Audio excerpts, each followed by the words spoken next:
And what will happen? So you kill many people. Simple, I'm just telling.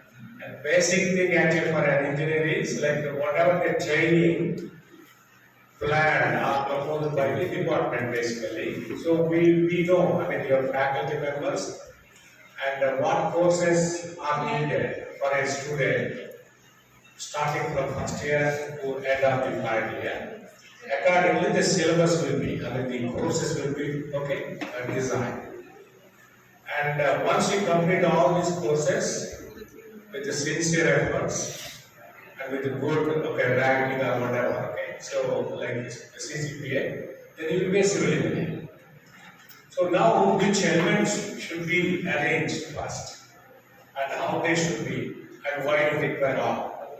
First thing is like so natural forces or any other forces will be coming and you need to ensure the system from the like beams like residing in that for various reasons, purposes. It may be a residential building, official building or commercial building. Accordingly, the loads will be different. Identify the loads and depending upon the location, environmental conditions or other factors, we have to take all possible forces that are likely to be acting and all possible combinations so that any combination, any load that acts on a system, that structural system should be safe first thing.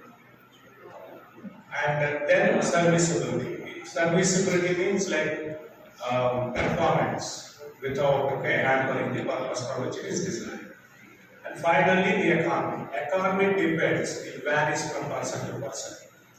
If an efficient civil engineer knowing all the fundamentals and he is very, very good, he knows all the critical things where actually the appropriate sections or materials are required. He can.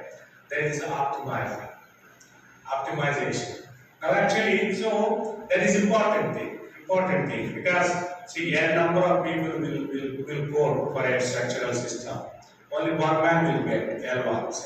The same way, the best design needs understanding of the concepts very well. That's for sure. We can see like the guy in the class topper, for example, good grading, he will have more understanding of the subject.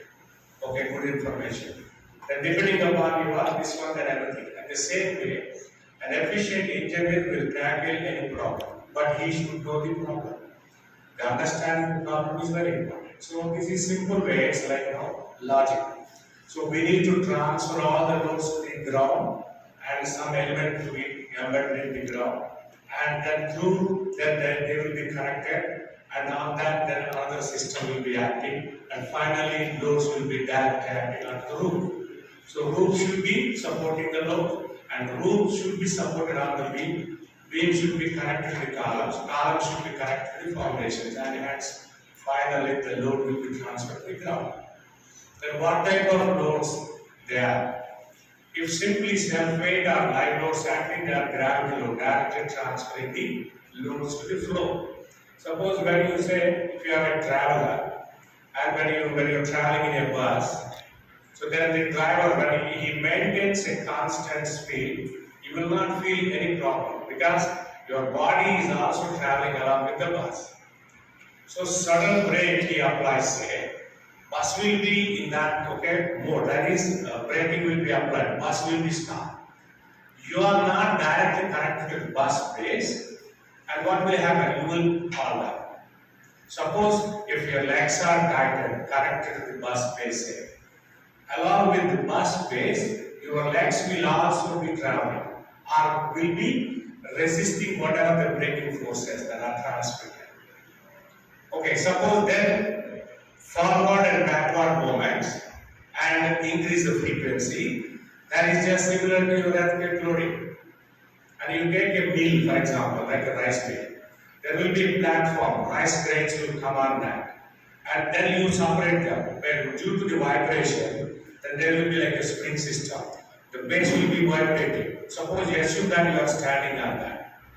If your legs are not firmly connected to the, that's vibrating base, then what will happen? You cannot be stable. You will not be stable. The same thing when the ground is moving, vibrating, and the buildings are connected to the ground, then along with the vibration of the ground, building base will also be vibrating. But the floors above, immediately they will not vibrate. Then because the whole weight of the building in different floor levels, they will be stagnant, rigid. But the ground is like active. And along with the ground, foundations are also active. The foundations are connected to the columns and beam then slab system. The simple. When the ground is moving, building foundations will be moving, but the upper floors they will not move immediately. But due to their heavy weight, they will apply some kind of resistance, inertial forces. That's what. Okay. Otherwise, what will happen if the legs are vibrating, the body is not vibrating, staggering? Then the legs should be strong enough to withstand the vibrating forces. That is the cell. The whole weight of the body will be acting on the legs. If the legs are not strong enough, legs will be broken. Simple. Your columns will be legs. Your foundations will be directly embedded. And to the foundations, columns are connected, then beams and the slab system. That's a simple approach. But what will happen when you try to push a member, vertical member, then this space will be tension, this space will be compression. Again reverse it, then this will be tension, this is compression.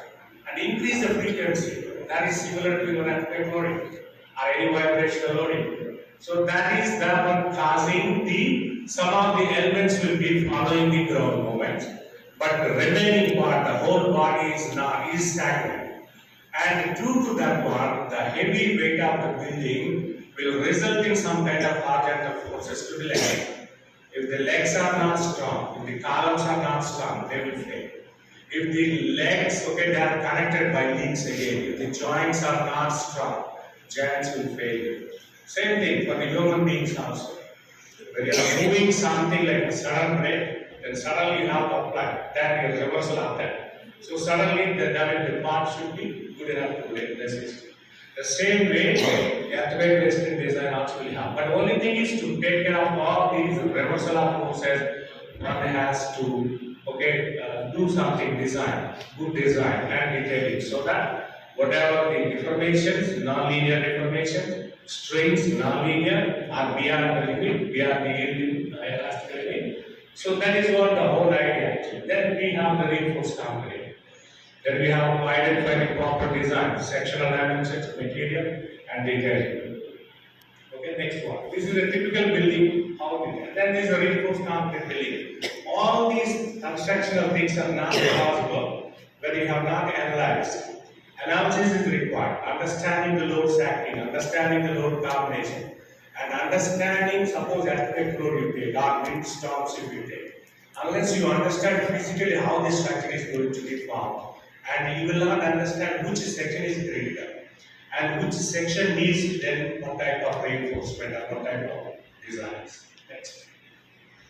These are the final form. All these things efficiently designed after knowing the fundamentals, assigning or applying the fundamentals learned, and finishing and establishing the safety, serviceability, and of course with the knowledge, with the service experience, one can apply optimization so that you can achieve a very high like savings to the material cost.